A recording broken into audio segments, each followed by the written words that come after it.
우리 시편 중에 가장 긴 시가 150편 중에 119편입니다. 그리고 두 번째로 긴 시가 우리가 오늘 읽었던 78편입니다.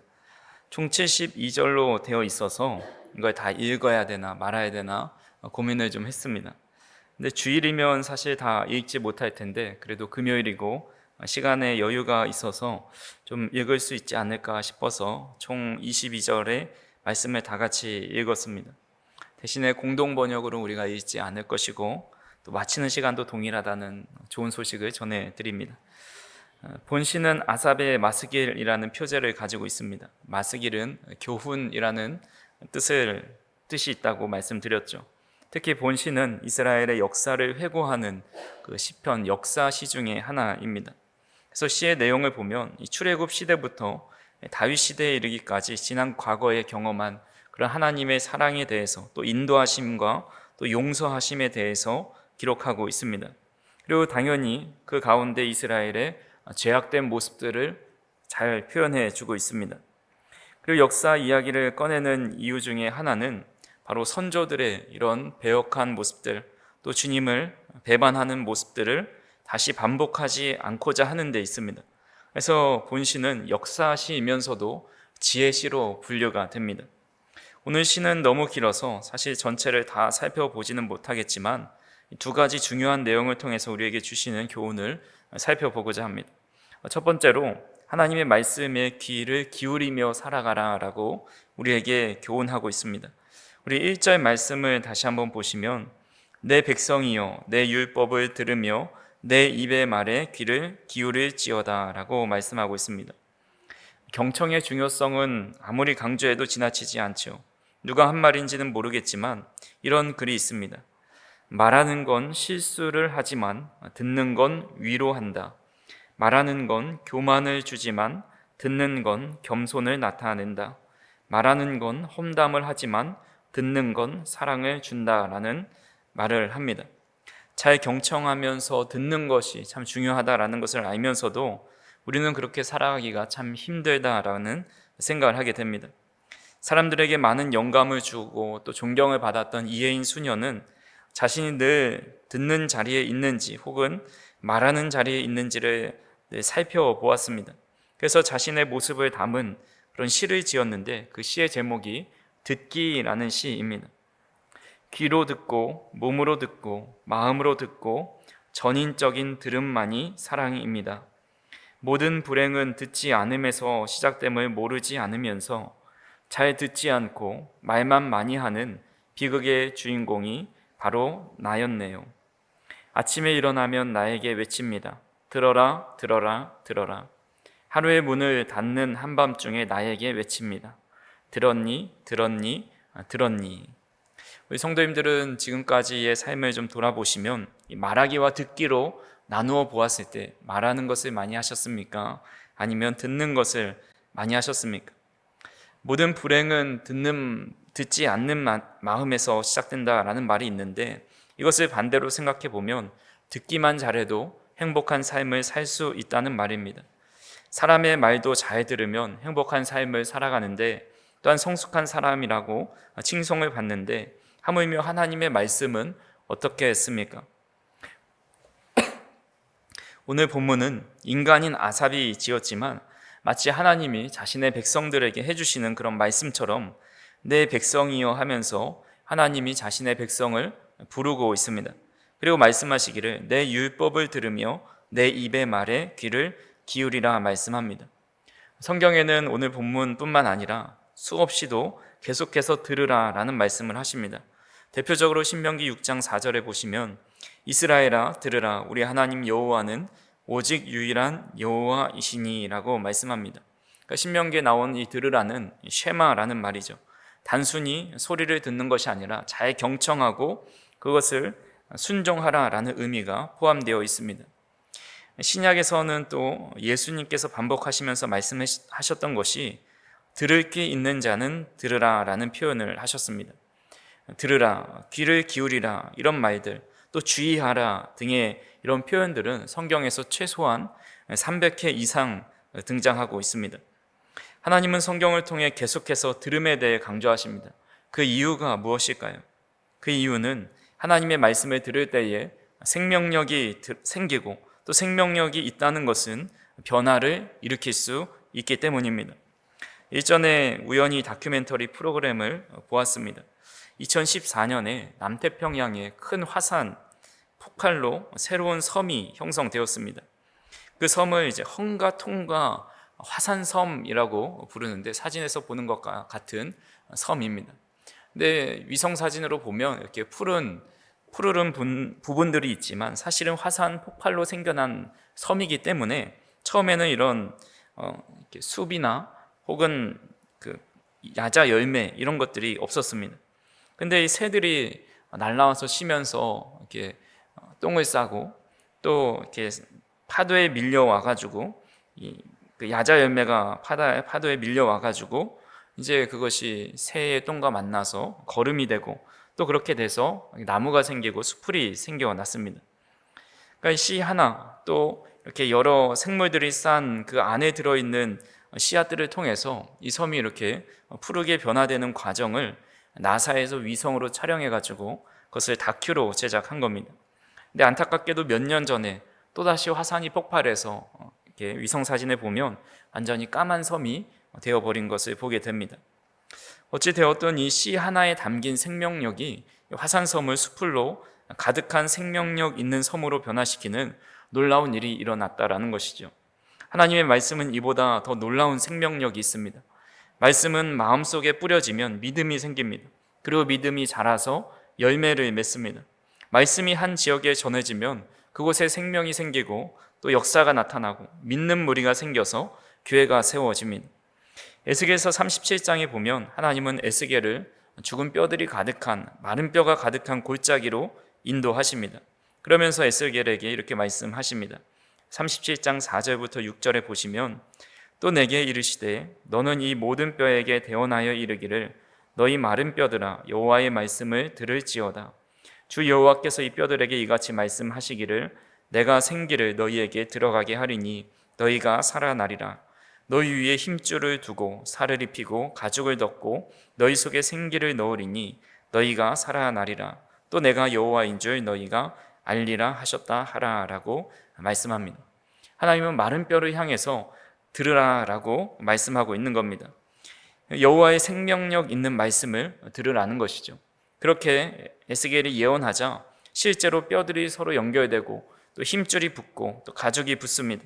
그리고 사방으로부터 생기가 들어와서 아무런 시체와 같은 또 마른 뼈와 같은 것들이 그 골짜기에 큰 군대가 되었다라고 말씀하고 있습니다. 우리가 잘 알고 있는 여리고 맹인은 예수님께 병고침을 받아서 보게 되었습니다. 근데 그가 예수님께로 나아가는데 수많은 장애물이 있었죠. 먼저 그의 눈이 보이지 않았습니다. 그는 예수님께로 누군가 데려가 줄 사람이 없었다면 예수님께 나아갈 수 없었습니다. 예수님 주변에 수많은 사람들이 모여 있어서 예수님 근처로 가는 것은 불가능한 일이었습니다. 근데 그는 예수님이 계실 것 같은 곳을 향해서 크게 소리를 지른 것입니다. 다윗의 자손 예수여 나를 불쌍히 여기소서. 다윗의 자손 예수여 나를 불쌍히 여기소서. 여러 번 큰 소리로 외칩니다. 그러자 많은 사람들이 예수님과 함께한 무리들이 그들을 제지하고 조용히 하라고 꾸짖습니다. 하지만 그는 더 큰 소리로 주님을 부르짖죠. 그는 사람들에게 동량을 받으며 살아가야 하는 사람입니다. 사람들에게 미움을 사게 되면 수입이 급격하게 줄어들게 되고 사람들이 불쾌하게 바라보게 되면 결국 아무도 그를 도와주지 않게 됩니다. 하지만 그런 상황 속에서도 그런 것들을 다 무시하고 주님을 부를 수 있었던 이유가 있습니다. 그에게 주님을 향한 믿음이 있었는데 그 믿음이 생겨난 이유를 성경을 통해서 찾아보면 이렇습니다. 마태복음 20장 30절에 보시면 맹인이 두 사람이 길가에 앉았다가 예수께서 지나가신다 함을 듣고 소리질러 이르되 주여 우리를 불쌍히 여기소서 다윗의 자손이여 하니. 이 맹인은 예수께서 지나가신다는 소리를 들었습니다. 주변 무리들이 예수님이 지나간다는 말을 한 것을 들은 것이죠. 이때 단순히 무리들이 하는 말을 들었고 그 당시에만 들었다라고 생각할 수 있지만 그는 눈이 보이지 않아서 늘 주님께서 행하신 이적에 대해서 또 예수님이 누구신지를 볼 수 없었지만 늘 귀를 예수님께로 향해 있었다라는 것입니다. 그가 주님을 알 수 있는 방법은 오직 들은 뿐인데 그는 사람들이 대화하는 그 예수님의 소문에 대한 소리를 평소에도 들었고 믿음이 생겨나서 예수님이 마침 그곳에 지나간다는 소식을 듣고 사람들이 뭐라 하든지 상관없이 예수님을 크게 부르짖었다라는 것입니다. 그러고 나서 결국 병이 낫게 되는 은혜를 입게 됩니다. 히브리서 4장 12절에 보면 하나님의 말씀은 살아있고 활력이 있어 좌우의 날선 어떤 검보다도 예리하여 혼과 영과 및 관절과 골수를 찔러 쪼개기까지 하며 또 마음의 생각과 뜻을 판단하나니라고 말씀하고 있습니다. 하나님의 말씀을 들을 때에 그 말씀은 살아있고 활력이 있어서 그 사람 가운데 믿음이 생기게 해주고 또 그동안 잘못되어 왔던 그의 모습을 완전히 쪼개어서 새로운 사람으로 변화시켜 주신다라는 겁니다. 우리의 영혼을 완전히 개조시켜 주셔서 하나님의 사람으로 변화시켜 줍니다. 그리고 옛 죄악의 모습을 답습하지 않고 생명력 있는 삶으로 살아가게 만들어 주신다라는 겁니다. 그래서 이 시인이 과거의 역사를 실수하지 않고 또 반복하지 않기 위한 가장 좋은 방법을 생각해 보니까 바로 하나님의 말씀을 듣는 것으로 여겼던 것입니다. 그래야 옛자아가 변화되고 또 반복하고 있는 죄를 끊어내고 또 새로운 사람으로 나아갈 수 있기 때문입니다. 그래서 저와 우리 성도님들도 하나님의 말씀을 듣고 또 주의 입에서 나오는 그분의 말씀을 들음을 통해서 그 생명력 있는 말씀이 우리의 황량한 마음을 다시 푸름과 생명력 있는 마음으로 변화시키는 은혜가 있을 수 있기를 간절히 소망합니다. 오늘 시에서 또 하나 중요한 포인트는 하나님의 은혜를 잊어서는 안 된다라고 교훈하고 있습니다. 그 예를 들어서 출애굽한 사건을 이야기하는데 그 내용은 우리가 이미 너무 잘 알고 있기 때문에 그 내용 말고 에브라임 지파를 본보기로 설명한 내용을 살펴보고자 합니다. 우리 9절에 보시면 에브라임 자손은 무기를 갖추며 활을 가졌으나 전쟁의 날에 물러갔도다라고 말씀합니다. 사실 에브라임은 야곱의 직계 아들이 아닙니다. 하지만 야곱이 요셉의 두 아들을 자신의 두 아들로 삼는다라고 말을 합니다. 그렇게 두 아들에게도 자신의 두 손자에게도 자신의 아들의 버금가는 그런 축복을 해줍니다. 그래서 12지파에 요셉의 이름이 없고 대신 므낫세와 에브라임의 이름이 들어가 있습니다. 그래서 야곱이 두 손자를 축복할 때에 므낫세와 에브라임을 손을 서로 이렇게 크로스해서 해주죠. 보통 당시에는 오른손에 더 큰 능력이 있다고 생각을 해서 이 장자의 머리에 오른손을 얹고 또 차자에게 왼손을 얹어야 되는데 장자에게 왼손을, 차자에게 오른손을 이렇게 얹어서 축복을 해줍니다. 그래서인지 므낫세 지파보다 에브라임 지파가 더 큰 힘과 영향력을 가지게 됩니다. 이스라엘 백성들이 가나안 땅을 정복할 때 여호수아가 에브라임 지파였습니다. 지도를 하나 보시면 그들이 분배받은 땅은 세겜과 실로가 속해져 있습니다. 세겜은 아브라함이 처음 가나안 땅에서 제단을 쌓고 여호와의 이름을 부른 장소입니다. 그리고 실로는 성막이 있었던 곳이고 또 왕정시대 이전에 종교와 정치의 중심지 역할을 했던 곳입니다. 그래서 이 지도를 보시더라도 이스라엘의 아주 가장 중심에 위치해 있는 지역이 바로 세겜과 실로이고 또 그 지역을 에브라임 지파가 차지하게 됩니다. 그래서 하나님은 실로에 대해서 이렇게 말씀하시기도 했습니다. 예레미야 7장 12절에 보시면 너희는 내가 처음으로 내 이름을 둔 처소 실로에 가서 내 백성 이스라엘의 악에 대하여 내가 어떻게 행하였는지를 보라라고 말씀합니다. 하나님께서 처음으로 내 이름을 둔 처소가 바로 실로다라고 말씀할 정도로 당시 아주 중요한 지역 중에 하나였습니다. 그리고 9절에 보니까 에브라임 자손은 무기를 갖추며 활을 가진 아주 전쟁에 뛰어난 사람들이었습니다. 특히 북이스라엘을 세운 여로보암 1세가 에브라임 지파 출신입니다. 그래서 에브라임은 북이스라엘을 대표하는 지파가 됩니다. 이사야 7장 2절에 보시면 어떤 사람이 다윗의 집에 알려 이르되 아람이 에브라임과 동맹하였다 하였으므로 왕의 마음과 그의 백성의 마음이 숲이 바람에 흔들림 같이 흔들렸더라라고 말씀하고 있습니다. 여기서 아람이 에브라임과 동맹했다고 했는데 이 에브라임 지파와 동맹했다는 것이 아니라 이 북이스라엘과 한 것을 에브라임과 동맹했다라고 기록을 한 겁니다. 그러니까 북이스라엘의 에브라임이 북이스라엘을 대표하는 지파라는 겁니다. 또 호세아서를 보더라도 그렇습니다. 호세아서 4장 17절에 보면 에브라임이 우상과 연합하였으니 버려두라 라고 말하고 있고, 또 12장 1절에 보면 에브라임은 바람을 먹으며 동풍을 따라가서 종일토록 거짓과 포악을 더하여 아수르와 계약을 맺고 기름을 애굽에 보내도다 라고 말씀합니다. 이것은 에브라임 지파 독단적으로 이런 일을 했다는 것이 아니라 에브라임 지파가 바로 북이스라엘을 상징하는 그런 지파, 또 대표하는 지파가 될 수 되었다라는 겁니다. 에브라임 지파는 본래 가나안 땅을 기업으로 받을 수 없는 사람들이었습니다. 아버지 요셉의 이름으로 받아야 했는데 그 에브라임과 므낫세 각자의 지파에게 주어질 수 있는 아주 특별한 은혜를 받았고, 좋은 위치에 땅의 기업을 받았고, 또 강력한 나라가 되었고, 북이스라엘을 대표하는 민족이 되었습니다. 이렇게 된 것은 전적인 하나님의 은혜였습니다. 하지만 그들은 여호와의 이런 은혜를 잊어버리고 그의 율법과 그의 입에서 나오는 말씀을 듣지 않습니다.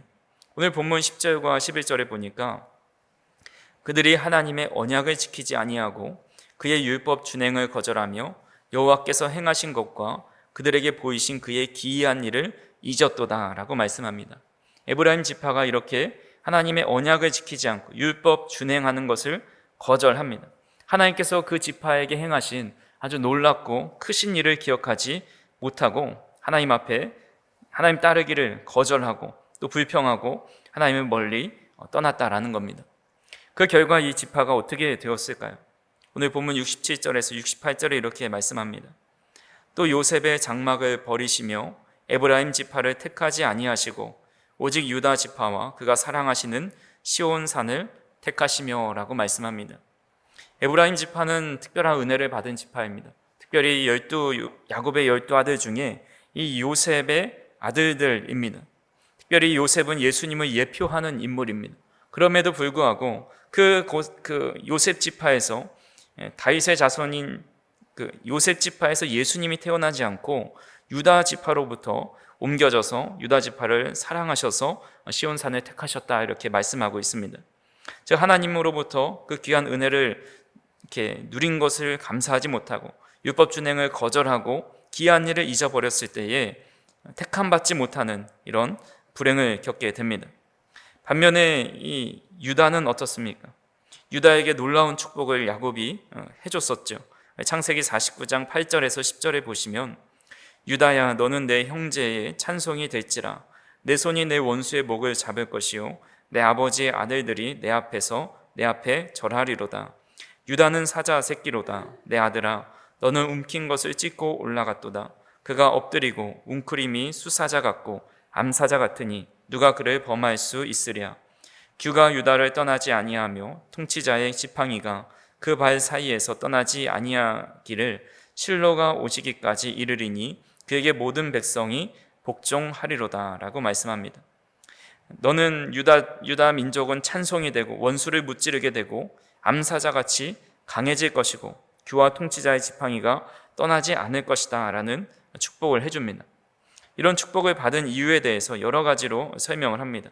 장자인 르우벤이 그 아버지의 침상을 더럽혔고 둘째와 셋째인 시몬과 레위는 칼로 많은 사람을 죽여서 유다에게 장자의 복을 결국 넷째인 유다에게 장자의 복을 준 것이다 라고 주장을 합니다. 또한 그가 다른 형제들보다 더 희생정신이 있어서 그를 택하였다라고 말하기도 합니다. 하지만 이런 주장이 이러한 주장들은 유다보다 선했고 또 영향력이 있었던 요셉이 받아야 했던 것을 유다에게 넘어갔다라는 것에는 사실 설득력이 없습니다. 또한 성경도 그런 이유로 유다를 택하였다 말씀하지 않습니다. 유다가 특별한 은총을 받은 이유는 그의 행위가 아닌 전적인 하나님의 선택이었다고 할 수가 있는 겁니다. 하지만 그래서 우리는 이런 생각을 해볼 수가 있죠. 만약 유다가 나는 형제 중에서 찬송이 될 것이라 했고 나는 아주 강한 민족이 될 것이고 암사자같이 될 것이고 나에게 규와 통치자의 지팡이가 떠나지 않을 것이다 라고 생각하면서 늘 교만하게 생각하고 하나님의 말씀을 청정하지 않았다면 과연 그 복이 계속 유지되었을까라는 생각을 하게 됩니다. 만약 그렇다고 한다면 하나님께서 사울을 버리지 않으셨을 것입니다. 그는 하나님의 말씀을 듣지 않고 또 제사장직을 월권하면서 마음을 하나님께로 돌이키지 않았습니다. 하나님께서 그를 택하신 것을 후회한다고 말씀하실 정도로 실망하신 것은 그가 하나님의 말씀을 듣지 않는 그런 삶의 태도, 아무리 선지자들을 보내서 되돌이키려고 하여도 돌아서지 않는 그의 모습 때문이었습니다. 반면에 유다는 그렇게 놀라운 축복을 받고서 그 은혜를 기억하고 하나님의 말씀에 청종하며 살았습니다. 유다 지파의 대표적인 인물이 갈렙이죠. 가나안 땅을 정탐하고 돌아왔을 때 그는 하나님께서 그 땅을 우리에게 주신다 말씀하셨으니 능히 이길 수 있다라고 말을 합니다. 그리고 85세의 고령이 되었을 때도 정복하기 어려운 헤브론 산지를 나에게 달라라고 말을 하면서 다른 형제들이 그것을 정복하기 어려운 일들을 자신이 자원하여서 희생하는 모습을 보여줍니다. 그리고 유다 지파에서 또한 다윗이 나오는데 유다 지파가 복을 받게 되는 결정적인 인물이 되었죠. 하나님의 말씀 듣기를 즐겨하고 하나님을 찬양하기를 좋아하고 하나님 앞에 겸손한 다윗에게 하나님은 영원한 언약을 맺어 주십니다. 사무엘하 7장 11절에서 13절에 보시면 전에 내가 사사에게 명령하여 내 백성 이스라엘을 다스리던 때와 같이 아니하게 하고 너를 모든 원수에게서 벗어나 편히 쉬게 하리라. 여호와가 또 내게 이르노니 여호와가 너를 위하여 집을 짓고 내 수완이 차서 내 조상들과 함께 누울 때에 내가 내 몸에서 날 내 씨를 내 뒤에 세워 그의 나라를 견고하게 하리라. 그는 내 이름을 위하여 집을 건축할 것이요 나는 그의 나라 왕위를 영원히 견고하게 하리라 라고 말씀합니다. 그러니까 늘 하나님 중심으로 또 하나님 말씀에 순종하며 살아가는 다윗에게 영원한 언약을 맺어 주시면서 그의 원수를 무찌르고 편히 쉬게 할 것이고 그의 나라 왕위를 영원히 견고하게 하겠다라고 약속을 이어가신 겁니다. 다윗은 그렇게 하나님을 잘 섬기는 삶을 그의 후손들에게도 가르치고 전수하였습니다. 오늘 본문 70절에서 72절에 보시면 또 그의 종 다윗을 택하시되 양의 우리에서 취하시며 전 양을 지키는 중에서 그들을 이끌어내사 그의 백성인 야곱 그의 소유인 이스라엘을 기르게 하셨더니 이에 그가 그들을 자기 마음의 완전함으로 기르고 그의 손의 능숙함으로 그들을 지도하였도다 라고 말씀합니다. 그는 자신에게 베풀어 주신 그 하나님의 은혜와 사랑을 자신의 후손들에게 계속해서 지도하고 가르쳐 주었다라는 겁니다. 물론 솔로몬부터 많은 왕들이 하나님을 떠나고 다윗과의 언약을 기억하지 않았습니다. 그의 후손들은 더 이렇게 좀 안 좋은 모습을 보이긴 했지만 하지만 하나님께서는 그의 후손 유다의 후손들로부터 예수 그리스도가 탄생하게 하는 그 약속을 지켜주시는 것을 보게 됩니다. 그래서 이런 에브라임의 모습 또 다윗의 모습을 보면서 깨닫게 되는 중요한 교훈이 있습니다. 하나님은 전적인 주권으로 사람을 택하셔서 또 그 사람에게 복을 주십니다. 근데 그 택하시는 것은 하나님의 은혜이고 하나님의 선택이지만 그 택함을 지켜내는 것은 바로 우리의 몫이다라는 겁니다. 하나님께서 아무리 우리를 사랑하셔서 택하신다 하여도 우리가 하나님의 말씀을 청종하지 않고 순종하지 않는 삶을 살아간다면 결국 에브라임과 같이 혹은 사울과 같은 결말을 맞이할 수밖에 없다라는 겁니다. 우리는 가끔 오해하는 말씀 중에 하나가 바로 하나님의 사랑은 어떤 것으로도 끊어낼 수 없다는 겁니다. 로마서 8장 38절에서 39절에 보면 내가 확신하노니 사망이나 생명이나 천사들이나 권세자들이나 현재일이나 장래일이나 능력이나 높음이나 깊음이나 다른 어떤 피조물이라도 우리를 우리 주 그리스도 예수 안에 있는 하나님의 사랑에서 끊을 수 없으리라 라고 말씀합니다. 이 말은 전적으로 맞는 말이고 진리의 말씀입니다. 하나님의 사랑은 어떤 외부적인 요소로도 끊을 수가 없습니다. 하나님의 사랑은 영원 불변합니다. 하지만 한 가지 그 사랑이 끊어질 때가 있습니다. 바로 우리가 하나님의 말씀에 귀를 닫고 순종하지 않고 하나님의 사랑을 지속적으로 거부할 때입니다. 하나님을 스스로 떠날 때라는 것이죠. 돌아온 탕자 이야기를 보면 아버지는 아들이 재산을 달라고 했을 때 그 요구를 들어줍니다. 아버지가 가진 힘으로 그를 결박해서 묶어 놓을 수 있지만 그렇게 하지 않습니다. 그에게 자유의지가 있기 때문이죠. 마찬가지로 하나님은 우리 인간을 너무 사랑하셔서 자유의지를 허락해 주셨습니다. 모든 것을 순종하고 따라하는 로봇으로 만들지 않은 겁니다. 그래서 하나님을 사랑하라고 말씀하지만 강제하지는 못하십니다. 우리가 하나님의 사랑을 거부하고 하나님과 멀어지면 하나님은 그것을 강제로 데려다가 사랑을 주입시키지 않으십니다. 그래서 어떤 요소로도 하나님의 사랑을 끊을 수는 없지만 단 하나 스스로, 우리 인간 스스로가 하나님의 사랑을 거부하게 된다면 우리는 그 하나님의 사랑을 누리지 못하게 된다라는 겁니다. 하지만 그럼에도 하나님의 사랑은 변하지 않고 우리가 하나님의 사랑을 찾을 때에 다시 하나님께 돌아갈 때 언제든지 주님께서 우리를 두 팔 벌려 받아주시고 안아주시고 잔치를 벌이면서 자녀의 위치를 회복시켜 주신다라는 것입니다. 그렇게 우리는 하나님께서 나를 택하여 주셨다라는 은혜를 잊지 않고 늘 주님 앞에서 겸손하게 살아가야 합니다. 그리고 그런 하나님의 은혜를 우리 다음 세대가 잊어버리지 않도록 또 제약된 길로 가지 않도록 잘 전수하고 가르쳐 주는 것 또한 우리의 의무이자 해야 할 일이다라는 것입니다. 오늘 말씀을 좀 정리합니다. 본시가 너무 길어서 사실 앞부분을 읽다 보면 무슨 말씀이 나왔는지, 무슨 말씀을 하셨는지 기억이 잘 나지 않습니다. 우리는 그만큼 조금 전에 읽었던 말씀도 잊어버리고 망각해버리는 존재라는 거죠. 근데 오늘 두 가지만 기억하시면 됩니다. 첫 번째는 행복한 삶의 비결은 하나님의 율법을 듣고 또 하나님의 입의 말씀에 귀를 기울이며 살아가는 겁니다. 그 말씀이 우리의 영혼을 새롭게 하고 또 하나님의 자녀로서의 삶을 살게 하고 생명력 있는 삶을 살아가게 한다라는 겁니다. 두 번째로는 하나님께서 나를 택하셨다라는 것에 감사하면서 어떻게 나 같은 사람을 택하셨는지 늘 겸손하게 살아가야 한다는 겁니다. 또한 이 은혜를 우리 후손들에게도 들려줘서 그 택하심의 은혜가 우리를 떠나지 않고 대대손손 이어질 수 있는 저 우리 성도님들의 삶이 될 수 있기를 간절히 소망합니다. 특별히 이제 수련회가 얼마 남지 않았는데 이런 믿음의 유산을 잘 물려주고 또 교훈하고 가르쳐 줄 수 있는 귀한 시간이 될 것입니다. 그래서 우리 성도님들이 함께 기도로 동역해 주신다면 그 기도를 통해서 우리 자녀들에게 생명의 말씀이 그들의 삶을 변화시키는 놀라운 기적의 시간이 될 줄로 믿습니다. 그래서 오늘 이 시간도 우리가 함께 기도함으로 또 우리 은혜에 감사하고 또 우리가 늘 주님의 말씀에 귀를 기울이며 또 우리의 그런 신앙의 모습을 다음 세대에게 잘 전달할 수 있는 그런 믿음의 사람들이 되게 해달라고 함께 기도하는 시간이 되었으면 좋겠습니다.